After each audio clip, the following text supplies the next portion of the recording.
Dulu masa saya sekolah dulu, saya ingat lagi, saya ada satu kawan. Bapak dia garang betul ya. Kalau kita nak panggil kawan saya ni, kita menyorok bawah pokok. Menyorok kat hutan, panggil Ahmad. Ahmad. Kalau bapak dia keluar, nampak kita panggil anak dia, bapak dia baling kita kayu. Menjerit.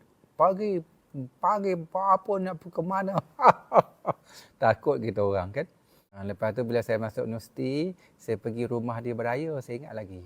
Bapak dia sakit, bapak dia kena stroke. Kan, duduk dekat katil dekat ruang tamu tu. Tapi walaupun dia stroke, mulut dia boleh tahan lagi. Walaupun dia cakap tak faham kan. Kawan saya Ahmad ni maki hamun bapak dia. Diam dah orang tua, kau nak apa? Kau nak apa orang tua, diam. Itu saya marah kawan saya tu. Ahmad, kenapa cakap kasar dengan orang tua? Janganlah macam tu, kesian dia.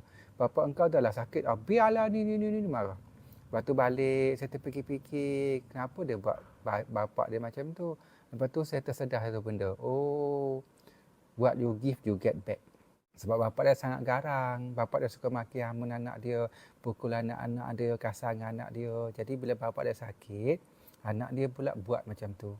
Sebab tu ingat satu benda, what you give, you get back. Sebab tu kalau dah tersalah, tersilap, cepat-cepat payback balik.